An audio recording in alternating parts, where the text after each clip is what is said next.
আসসালামু আলাইকুম। কেমন আছো তোমরা? আশা করি ভালো আছো।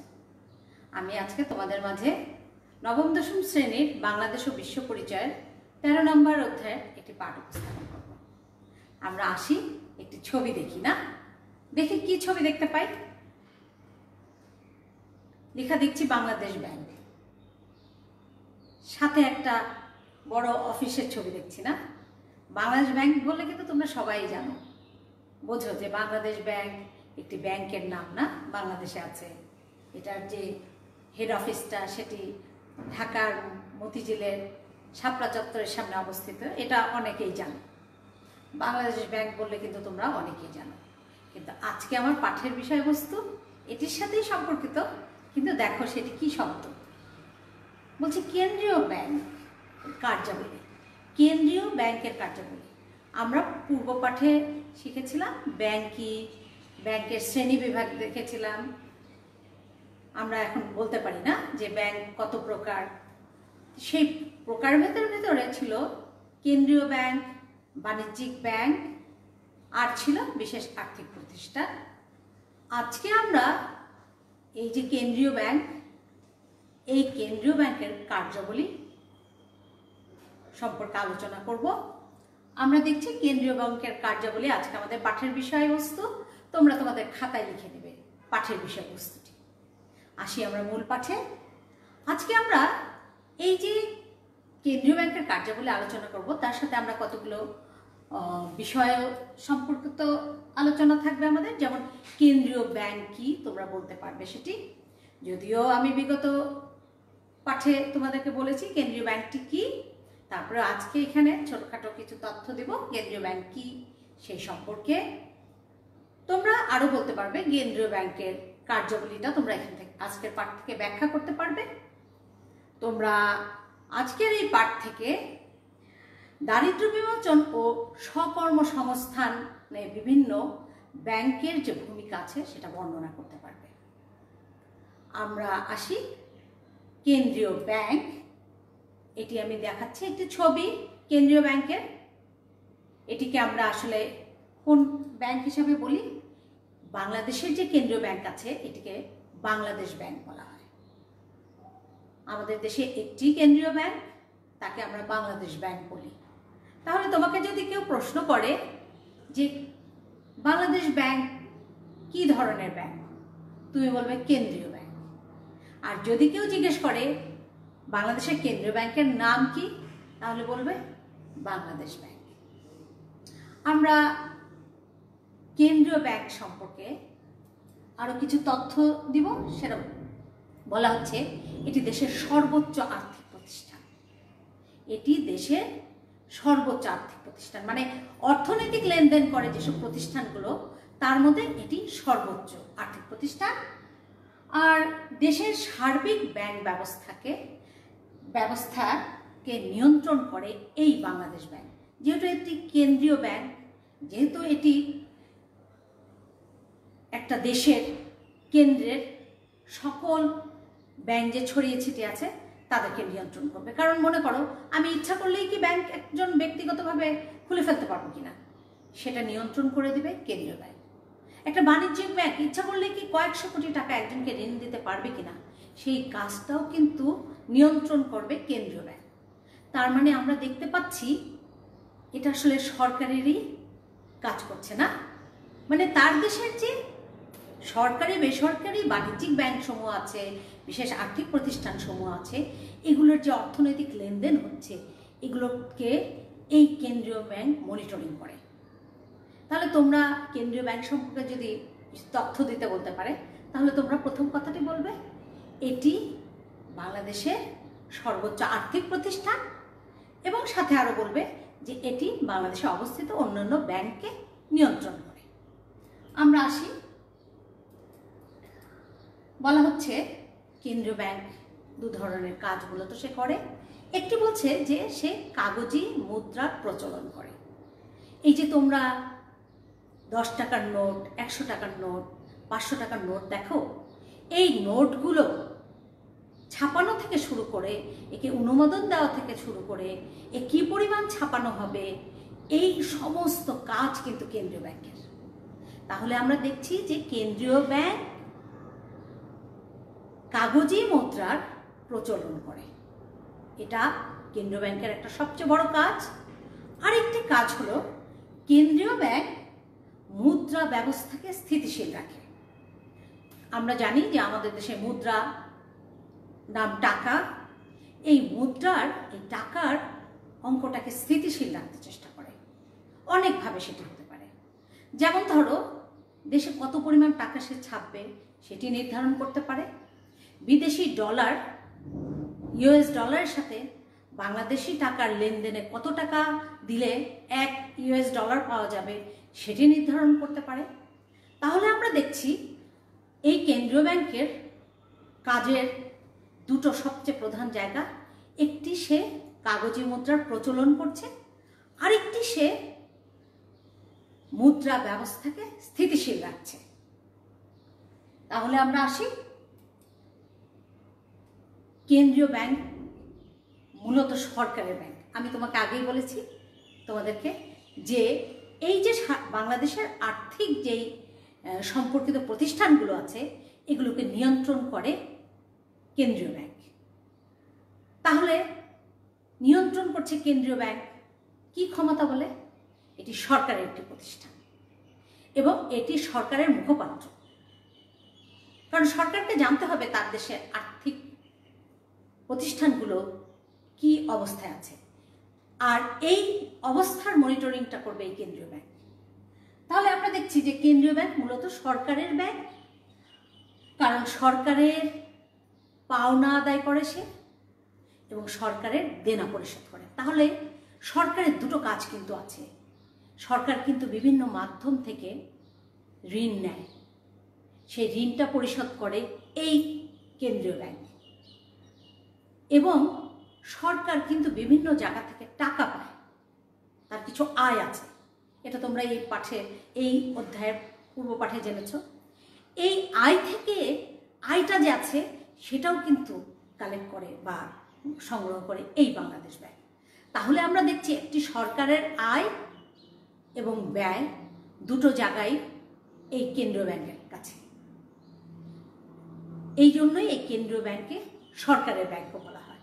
তাহলে যদি জ্ঞানমূলক প্রশ্ন আসে সরকারের ব্যাংক কোনটি, তোমরা অবশ্যই বলবে সরকারের ব্যাংক কেন্দ্রীয় ব্যাংক, যা বাংলাদেশে বাংলাদেশ ব্যাংক নামে পরিচিত। এটি সরকারের আয় ব্যয় নিয়ন্ত্রণ করে। অনেক রকম তথ্য দেওয়া যেতে পারে না? আচ্ছা, আমরা এর পরের প্রশ্নে একটি বড় তথ্য কেন্দ্রীয় ব্যাংক নিয়ে বলা হচ্ছে কেন্দ্রীয় ব্যাংক সকল ব্যাংকের ব্যাংক। একটা তো আমরা দেখলাম কেন্দ্রীয় ব্যাংক সরকারের ব্যাংক, এখন বলা হচ্ছে কেন্দ্রীয় ব্যাংক সকল ব্যাংকের ব্যাংক। সকল ব্যাংকের ব্যাংক যদি বলি তাহলে তোমরা 4-5টা ব্যাংকের নাম যদি মনে করতে বলি এই মুহূর্তে নিশ্চয়ই মনে করতে পারবে। যেমন ধরো Sonali bank, Rupali bank, eastern bank, premier bank. এই ব্যাংকগুলোরও কিন্তু একটা ব্যাংক আছে, সেই ব্যাংকটি হলো কেন্দ্রীয় ব্যাংক। কারণ কি? এই ব্যাংকগুলো তাদের যে মূলধন আছে তার একটা পরিমাণ অঙ্ক সে এই কেন্দ্রীয় ব্যাংকে জমা রাখে। তার মানে কি, এই যে ব্যাংকগুলো আছে সারা বাংলাদেশে ছড়িয়ে ছিটিয়ে, তাদের একটা নির্দিষ্ট মূলধন এই কেন্দ্রীয় ব্যাংকে জমা আছে। তার মানে কি, দেখো জনতা ব্যাংক বা সোনালী ব্যাংক সে একটা ব্যাংক, কিন্তু সে আবার তার একটা মূলধন কেন্দ্রীয় ব্যাংকে জমা দিয়েছে। তাহলে তো বলাই যেতে পারে যে জনতা ব্যাংকের ব্যাংক হচ্ছে কেন্দ্রীয় ব্যাংক। তাহলে কথাটা আমরা কি বলতে পারি, আমাদের এই দেশে সকল ব্যাংকের ব্যাংক হলো কেন্দ্রীয় ব্যাংক, কারণ এখানে মূলধন জমা থাকে। আর একটু তথ্য তোমাদেরকে পাঠ্যপুস্তকের বাইরে দেই। যখন কোনো একটি নতুন ব্যাংক, বেসরকারি ব্যাংক খুলতে যায়, তখন সেই বেসরকারি ব্যাংক প্রতিষ্ঠানটাকে একটা মোটা অঙ্ক, যেমন 400 কোটি হতে পারে, সেটি এই বাংলাদেশ ব্যাংকে জমা রাখতে হবে আমানত হিসাবে। তখনই এই বাংলাদেশ ব্যাংক বা কেন্দ্রীয় ব্যাংক অনুমোদন দেবে ওই বাণিজ্যিক ব্যাংকটিকে তার কার্যাবলী চালু করার জন্য। তার মানে আমরা দেখছি যে বাংলাদেশে যা অন্যান্য ব্যাংক আছে তারা তাদের একটা বড় মূলধন এই কেন্দ্রীয় ব্যাংকে জমা রাখে। তার মানে কেন্দ্রীয় ব্যাংকের কাছে সে কি হয়ে গেল? হাতে পায়ে বাধা হয়ে গেল না? আমরা দেখছি এখন ঋণ নিয়ন্ত্রণ করা কেন্দ্রীয় ব্যাংকের কিন্তু আরেকটি কাজ। কেন সে ঋণ নিয়ন্ত্রণ করবে? দেখো, বাণিজ্যিক ব্যাংকের আমি বলেছিলাম তোমাদের বিগত পাঠে, বাণিজ্যিক ব্যাংক মূলত ঋণ প্রদান করে তার মুনাফা অর্জন করে থাকে। এখন মনে করো যে বাণিজ্য ব্যাংক চিন্তা করলো যে আমি অনেক মুনাফা অর্জন করবো, আমি অনেক ঋণ দিতে থাকবো। কিন্তু ঋণের সাথে একটি জিনিসের সম্পর্ক আছে একটি দেশে। তুমি একটি ব্যাংক যখন ঋণ দিচ্ছে তার মানে কি? তার মুদ্রা বাজারে সেই পরিমাণ অঙ্ক তার আছে। তাহলে এই যে ঋণ দিচ্ছে সে, মুদ্রা বাজারে সেই পরিমাণ অঙ্ক কিন্তু আসতে হবে। মানে কেন্দ্রীয় ব্যাংক যে কাগজি মুদ্রা প্রচলন করছে, এই কাগজি মুদ্রার কিন্তু উপস্থিতি থাকতে হবে। এটার সাথে কিন্তু ঋণের একটি সম্পর্ক থাকতে হবে। এই সম্পর্কের জায়গায় নিয়ন্ত্রণটা করে দেবে কে জানো? কেন্দ্রীয় ব্যাংক। এই জন্য বাণিজ্যিক ব্যাংক যে ঋণ প্রদান করবে সেখানে তাকে নিয়ন্ত্রণ করবে কেন্দ্রীয় ব্যাংক। কারণ কি কারণে সে নিয়ন্ত্রণ করবে? কারণ সে যদি এই নিয়ন্ত্রণটা না করে তার মুদ্রাস্ফীতি হবে, মুদ্রা সংকোচন করতে হবে, মুদ্রাস্ফীতি করতে হবে। এই কাজগুলো সে এই ঋণের মাত্রার উপর ডিপেন্ড করে সে করবে। তাহলে অবশ্যই সে কি করবে? ঋণ নিয়ন্ত্রণের জায়গায় তার বিভিন্ন বিধিবিধান সে দিবে। কেন্দ্রীয় ব্যাংক বলে দিবে বাণিজ্যিক ব্যাংকে তুমি এই শর্তে ঋণ প্রদান করতে পারবা, তুমি আজকে এই বছরের জন্য এই পরিমাণ ঋণ প্রদান করতে পারবা। কারণ এই ঋণ প্রদানের উপরেই কিন্তু কেন্দ্রীয় ব্যাংকে মুদ্রাস্ফীতি এবং সংকোচন কাজটি করতে হবে। আমরা আসি যে কেন্দ্রীয় ব্যাংক দেখো কিভাবে একটি দেশের মুদ্রাস্ফীতি এবং মুদ্রা সংকোচন এড়ানোর কাজটি করছে। আমরা আসছি পরবর্তী বিষয় নিয়ে। বাণিজ্যিক ব্যাংকগুলো যখন আর্থিক সংকটে ভোগে, যেমন ধরো একটি ব্যাংক, ক ব্যাংক, আমি নাম নাই বলি, ক বলে একটি ব্যাংক, সে দেউলিয়া হয়ে গেল। মানে সে দেখলো যে সে যে ঋণ দিয়েছে সেই ঋণটি সে কালেক্ট করতে পারে নাই, ঋণের টাকাটা সে আর ফেরত পাচ্ছে না, এইভাবে তার মূলধন শেষ হয়ে গেছে, সে দেউলিয়া হয়ে গেছে। এখন এই ব্যাংকটাকে তো বাঁচিয়ে রাখতে হবে না, সারভাইভ করতে হবে। তো সেই তখন বাংলাদেশ ব্যাংক তার অভিভাবকের মতো এসে তাকে কিছু অর্থ দিয়ে বলে যে হ্যাঁ তোমাকে আমি এই অর্থ দিলাম। কোথা থেকে অর্থটা দিল? ওই যে সে যখন ব্যাংকটি সৃষ্টি করেছিল তখন একটি বড় মূলধন সে সেখানে জমা রেখেছিল কেন্দ্রীয় ব্যাংকে। কেন্দ্রীয় ব্যাংক কিন্তু সেখানেরই একটি অর্থ দিয়ে তাকে কি করবে? সাহায্য করবে।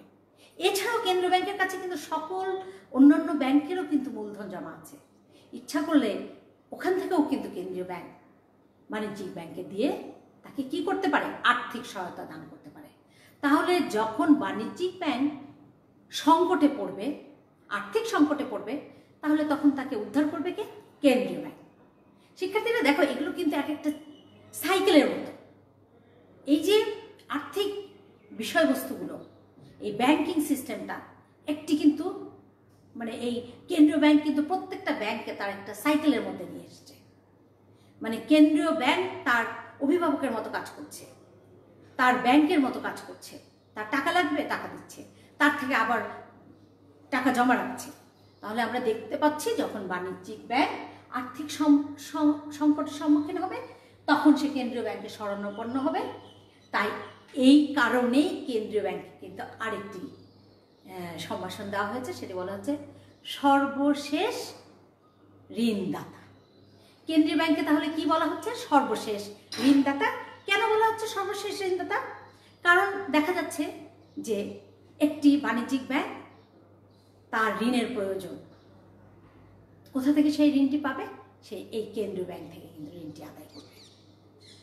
তাহলে কেউ যদি বলে সর্বশেষ ঋণদাতা কোন ব্যাংকটি, তুমি বলবে কেন্দ্রীয় ব্যাংক, যা বাংলাদেশে বাংলাদেশ ব্যাংক নামে পরিচিত। সেটি একটি ব্যাংকে যদি অনুধাবন প্রশ্ন হয় যে ব্যাখ্যা করতে বলে, তখন তুমি বলবে কিভাবে এই কেন্দ্রীয় ব্যাংক বাণিজ্যিক ব্যাংকে আর্থিক সহায়তা দান করে। শিক্ষার্থীরা দেখো, সৃজনশীল প্রশ্ন কিন্তু খুবই সহজ যদি তুমি বিষয়বস্তুটাকে খুব সুন্দর করে আত্মস্থ করতে পারো। আমরা আসি কেন্দ্রীয় ব্যাংক সম্পর্কে আরেকটি কেন্দ্রীয় ব্যাংকের আরেকটি কার্যাবলীর জায়গা, সেটি হলো কেন্দ্রীয় ব্যাংক বিভিন্ন ব্যাংকের পারস্পরিক দেনা পাওনার ক্লিয়ারিং হাউস বা নিকাশ ঘর হিসাবে কাজ করে। ক্লিয়ারিং হাউসই কি আর তার বাংলা যে নিকাশ ঘর সেটি কি? মনে করো যে বিভিন্ন ব্যাংকের মধ্যে কিছু লেনদেন আছে। সোনালী ব্যাংকের সাথে রূপালী ব্যাংকের লেনদেন হতে পারে, রূপালী ব্যাংকের সাথে প্রিমিয়ার ব্যাংকের লেনদেন হতে পারে। এই আর্থিক লেনদেনের কাজটি কিন্তু করে দিবে বাংলাদেশ মাঝখানে থেকে বাংলাদেশ ব্যাংক বা কেন্দ্রীয় ব্যাংক। দেখো আমরা একটা ছবি দেখিয়েছি, ঠিক আছে না? যেমন ধরো এখানে একটি এটাকে যদি আমরা বলি যে এটা বাংলাদেশ ব্যাংক বা কেন্দ্রীয় ব্যাংক, আমরা দেখাচ্ছি প্রত্যেকটা ব্যাংকে তার সাথে লিঙ্ক করা আছে। এখন মনে করো এই ব্যাংকে কেউ চেক জমা দিল, সেই ব্যাংকটিকে এখন এই ব্যাংকে এই কেন্দ্রীয় ব্যাংকের মাধ্যমে এখানে ট্রান্সফার করে দিতে পারে। কেন্দ্রীয় ব্যাংক সেটিকে যাচাই বাছাই করে তাদেরকে অনুমোদন দিতে পারে। তো এরকম একটি চিত্রের মাধ্যমে আমরা দেখাতে চেষ্টা করেছি যে কেন্দ্রীয় ব্যাংক কিভাবে নিকাশ ঘর বা ক্লিয়ারিং হাউস হিসাবে কাজ করে। মানে সেই কেন্দ্রীয় ব্যাংক বিভিন্ন ব্যাংকের পারস্পরিক দেনা পাওনার, যে এক ব্যাংকের সাথে যদি এক ব্যাংকের দেনা পাওনা থাকে তাহলে সেটি কিন্তু এই কেন্দ্রীয় ব্যাংকটি মধ্যস্থতা করে সেটি পরিশোধ করে দেবে। তাহলে আমরা দেখলাম যে কেন্দ্রীয় ব্যাংক আসলে নিকাশ ঘর হিসাবে কাজ করে। তাহলে তোমাদেরকে যদি বলে কেউ যে নিকাশ ঘর কি, তোমরা বলবে এটি কেন্দ্রীয় ব্যাংক, যা বাংলাদেশে বাংলাদেশ ব্যাংক নামে পরিচিত। আমরা আসি, বা তোমাদের কিন্তু বহু নির্বাচনের প্রশ্ন আসতে পারে, নিকাশ ঘর বা ক্লিয়ারিং হাউস কোনটি? অপশন দিতে পারে কেন্দ্রীয় ব্যাংক, বাণিজ্যিক ব্যাংক, গ্রামীণ ব্যাংক, বাংলাদেশ কৃষি ব্যাংক। অপশানে তোমরা তখন কি নিবে? কেন্দ্রীয় ব্যাংক। এইভাবে কিন্তু প্রশ্ন হয়। আমরা আসি কেন্দ্রীয় ব্যাংকের আরেকটি কার্যাবলীতে, বলা হচ্ছে কেন্দ্রীয় ব্যাংক অন্যান্য দেশের মুদ্রার সাথে সমন্বয় সাধন করে। যেমন কেন্দ্রীয় ব্যাংক অন্যান্য দেশের মুদ্রার সাথে দেশের মুদ্রার নির্দিষ্ট বিনিময় হার রক্ষা করে। কথাটা কি? বিনিময় হার রক্ষা করে। তোমরা বুঝে নাও, এখানে মূল বিষয় হলো কেন্দ্রীয় ব্যাংক বিনিময় হার রক্ষা করে। কার সাথে? অন্য দেশের মুদ্রার সাথে। এটা কিন্তু তোমাদেরকে একটা এক্সাম্পল দিলে তোমরা বুঝতে পারবে। যেমন ধরো তুমি $1 সমান কত টাকা, দেখবে তোমরা ইন্টারনেটে সার্চ দিবে $1 সমান কত টাকা, দেখবা বলবে হয়তো 84 টাকা, বলবে 85 টাকা। আজকের দিনের জন্য $1 সমান 84 টাকা। তার মানে তোমাকে $1 কিনতে হলে 84 টাকা দিতে হয়। এই যে $1 দিলে 84 টাকা দিবে, এই যে বিনিময় অঙ্কটা ধার্য করে দিয়েছে কে? বাংলাদেশ ব্যাংক। এই যে বিনিময়ের হারটা কত টাকা দিতে হবে $1 বিনিময়, এই বিনিময় হারটা রক্ষা করে কেন্দ্রীয় ব্যাংক অন্য অন্য দেশের যে মুদ্রা আছে তার সাথে। এরকম তুমি পাউন্ডের একটা রেশিও আছে, তোমার ইন্ডিয়ান রুপির সাথে একটা রেশিও আছে। তুমি হয়তো 1 টাকা 1.5 টাকা দিলে ইন্ডিয়ান 1 রুপি পাবে। এই যে বিনিময় হারটা করছে কে? কেন্দ্রীয় ব্যাংক। আমরা কেন্দ্রীয় ব্যাংকের কাজ দেখলাম। কেন্দ্রীয় ব্যাংক আরও কিছু কাজ করে, সেরকম একটি কাজ দেখো, বলা হচ্ছে আন্তর্জাতিক মুদ্রার ভাণ্ডার। বাংলাদেশের যত আন্তর্জাতিক মুদ্রা আছে, ডলার, পাউন্ড, রুপি, এই ধরনের আমাদের দেশে কিন্তু কেনা বেচা হয়, বাজার আছে এটির। এই বাংলাদেশ ব্যাংকে কিন্তু এই বৈদেশিক এই আন্তর্জাতিক মুদ্রাগুলো বাংলাদেশ ব্যাংকে কিন্তু জমা থাকে, এবং এর উপরে ভিত্তি করেই কিন্তু বাংলাদেশ তার কাগজের নোটগুলো ছাপায়। এটার সাথে কিন্তু একটা সম্পর্ক আছে। আমরা দেখছি এখানে তাহলে আন্তর্জাতিক মুদ্রার ভাণ্ডার উপার্জিত বৈদেশিক মুদ্রা সংরক্ষণ করে। আমার দেশের যে প্রবাসীরা আছেন তারা যে বৈদেশিক মুদ্রা অর্জন করে এই দেশে পাঠান বিভিন্ন ব্যাংকের মাধ্যমে, যেটাকে আমরা রেমিটেন্স বলি, এই যে বৈদেশিক মুদ্রাগুলো এটি কিন্তু এই বাংলাদেশ ব্যাংক বা কেন্দ্রীয় ব্যাংকে জমা থাকে। কেন্দ্রীয় ব্যাংক সেটা সংরক্ষণ করে। আরেকটি কাজ দেখো কেন্দ্রীয় ব্যাংক করে, সে বিশ্ব ব্যাংকের প্রতিনিধি হিসাবে কাজ করে। মনে করো যে ওয়ার্ল্ড ব্যাংক একটি সেমিনার ডেকেছে, তাহলে কে যাবে বাংলাদেশ থেকে? এই কেন্দ্রীয় ব্যাংক যাবে সেই সেমিনারে। বা ধরো বিশ্ব ব্যাংক একটি কাজ দিয়েছে বাংলাদেশকে, বা একটি ঋণ দিয়েছে, এই ঋণের কর্মকাণ্ডটির সাথে কে সম্পৃক্ত থাকবে? কেন্দ্রীয় ব্যাংক। তাহলে আমরা দেখছি যে বিশ্ব ব্যাংকের প্রতিনিধি কিন্তু এই কেন্দ্রীয় ব্যাংক। সরকারের ব্যাংক কিন্তু বিশ্ব ব্যাংকের একটি প্রতিনিধি হিসাবে এই কেন্দ্রীয় ব্যাংক কাজ করে। এছাড়া আমরা দেখছি আমাদের দেশে যে স্বর্ণ, রৌপ্য, মূল্যবান ধাতু, এগুলো কিন্তু এই বাংলাদেশ ব্যাংক সংরক্ষণ করে। এবং আমি বলেছি তোমাদেরকে, বৈদেশিক মুদ্রা এবং এর যে এই সংরক্ষিত স্বর্ণ, রৌপ্য, মূল্যবান ধাতু, এইগুলোর উপর ভিত্তি করে কিন্তু আমাদের দেশে কত মুদ্রা ছাপা হবে তার কিন্তু একটি সম্পর্ক আছে। আমরা দেখতে পাচ্ছি যে কেন্দ্রীয় ব্যাংক সম্পর্কে অনেকগুলো তথ্য। এরপরে যে জায়গাটিতে আসছি, আমরা বলছি দারিদ্র্য বিমোচন ও স্বকর্মসংস্থানে বিভিন্ন ব্যাংকের ভূমিকা। আমি যে তোমাদেরকে 3 রকমের ব্যাংক দেখিয়েছিলাম, তার মধ্যে বলেছিলাম বাণিজ্যিক ব্যাংক, কেন্দ্রীয় ব্যাংক, আরেকটি বলেছিলাম মানে অন্যান্য আর্থিক প্রতিষ্ঠান। তার ভিতরে এই স্বকর্মসংস্থান ও দারিদ্র্য বিমোচনের লক্ষ্যে কিছু ব্যাংক কাজ করে। আমরা মানুষের স্বকর্মসংস্থান সৃষ্টি ও দারিদ্র্য বিমোচনে গুরুত্বপূর্ণ ভূমিকা পালন করছে বিশেষ আর্থিক প্রতিষ্ঠান। ওই যে এক প্রকারের ব্যাংক বলেছিলাম বিশেষ আর্থিক প্রতিষ্ঠান, এটি মূলত কাজ করে হলো দারিদ্র্য বিমোচন ও স্বকর্মসংস্থান সৃষ্টির জন্য। আমরা তাহলে এই কথাটি বোঝার আগে একটি দেখো ছবি দেখতে পাচ্ছি, চাকুরি চাই। এখানে দেখছি লোনের জন্য অ্যাপ্লাই করছে।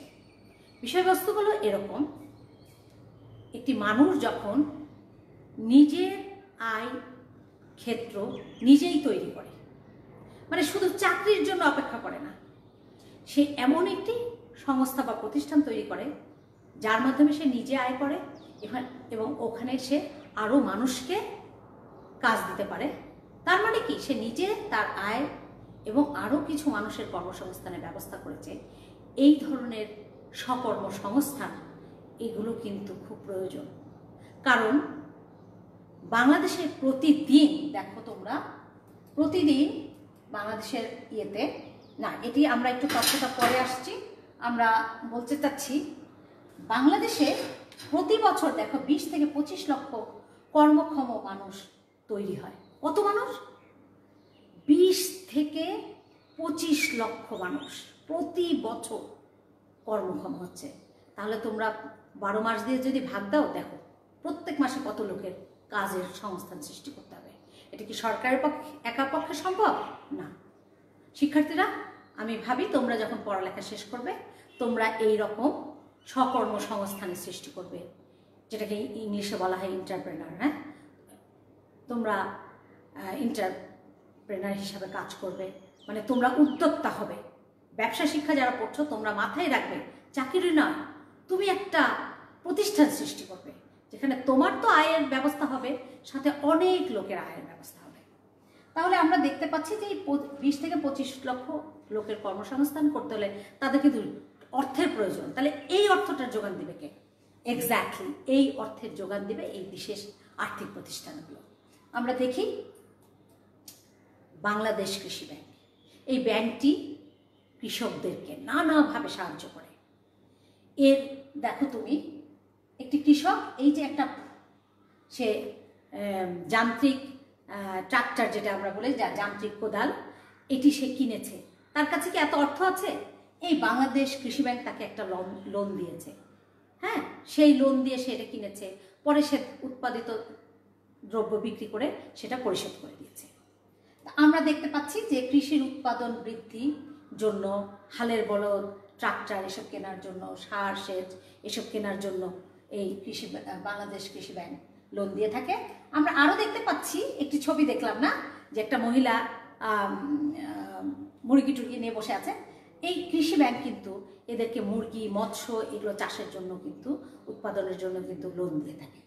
তাহলে আমরা দেখলাম কৃষি ব্যাংক আসলে মূলত আমাদের দেশে দারিদ্র্য বিমোচনের লক্ষ্যে কাজ করে এবং স্বকর্মসংস্থান সৃষ্টির লক্ষ্যে কাজ করে। এরপরে আরেকটি ব্যাংক খুবই গুরুত্বপূর্ণ ভূমিকা এই ব্যাংকটি রেখেছে আমাদের দেশে, গ্রামীণ ব্যাংক। এটি দেখো, আমরা একটি ছবি দেখাচ্ছি, গ্রামের দরিদ্র পুরুষ মহিলা, বিশেষ করে মহিলারা এই ব্যাংক থেকে ক্ষুদ্র ঋণ নিতে পারে কোনো জামানত ছাড়া। ঋণটা কিভাবে নিতে পারে? এরা ভূমিহীন, এদের জামানত দেওয়ার ক্ষমতা নাই, তাহলে ঋণ নিবে কেমন করে? এই জন্য গ্রামীণ ব্যাংক বলছে তোমার কোনো জামানত দেওয়ার প্রয়োজন নাই, ক্ষুদ্র ঋণ প্রদানকারী ব্যাংক, এটি খুব অল্প টাকা দেয় যদিও। আর এই যে ব্যাংকটি এই ক্ষুদ্র ঋণ দিয়ে কি করছে দেখো, বিনা জামানতে ব্যাংকিং সুবিধা দিয়েছে। কারণ ওর ভূমি নাই, ভূমিহীন বলেছি, ওর কোনো জামানত দেওয়ার উপায় নেই, অতএব জামানত ছাড়াই তাকে ক্ষুদ্র ঋণ প্রদান করবে গ্রামীণ ব্যাংক। এই কাজটি করে গ্রামীণ ব্যাংক ওই যে গ্রামের মহাজনরা মোটা সুদে দরিদ্র লোকদেরকে বা কৃষককে ঋণ দিত, সেই জিনিসটিকে এটি মোটামুটি শেষ করে দিয়েছে। এখন আর ওই মহাজনদের কাছে জিম্মি নয় গ্রামের দরিদ্র লোকেরা। তাহলে আমরা দেখলাম যে গ্রামীণ ব্যাংক কিন্তু দারিদ্র্য বিমোচন এবং স্বকর্মসংস্থান সৃষ্টিতে কিভাবে ভূমিকা রাখছে। শিক্ষার্থীরা, আমরা কিছু কাজ সবসময় দেই, কেন্দ্রীয় ব্যাংক কিভাবে বাণিজ্যিক ব্যাংক নিয়ন্ত্রণ করে। তোমরা কিন্তু কয়েকটা কথা বললেই হয়ে যাবে। ঋণ নিয়ন্ত্রণ করে, তারপরে মোটা অঙ্কের মূলধন জমা রাখে বাণিজ্যিক ব্যাংক থেকে, এরকম 2-4টা পয়েন্ট দিলে কিন্তু তোমার এই কাজটি হয়ে যায়। আমরা দেখতে পাচ্ছি যে মূল্যায়নের কিছু প্রশ্নগুলো কিন্তু তোমাদের কিশোর বাতায়নে পাওয়া যাবে, বা তোমরা ইচ্ছা করলে পাঠ্যপুস্তকের সহায়তায় প্রশ্নগুলোর উত্তর লিখতে পারো। বলা হচ্ছে কেন্দ্রীয় ব্যাংক কি? আমি জানি তোমরা বলতে পারবে এটি সরকারের একটি ব্যাংক। কেন্দ্রীয় ব্যাংকের দুটি উদ্দেশ্য, তোমরা বলবে কাগজি মুদ্রা প্রচলন করে এবং মুদ্রা ব্যবস্থা স্থিতিশীল রাখে। কেন্দ্রীয় ব্যাংককে নিকাশ ঘর কেন বলা হয় শিক্ষার্থীরা? ব্যাখ্যা করে এটির উত্তর আমি তোমাদেরকে আগে দিয়ে গেছি। কোন ব্যাংক কাগজি মুদ্রার প্রচলন করে? একদম পরিষ্কার বলা যাবে কেন্দ্রীয় ব্যাংক। কোনটি সরকারের ব্যাংক? অবশ্যই সেটি কেন্দ্রীয় ব্যাংক।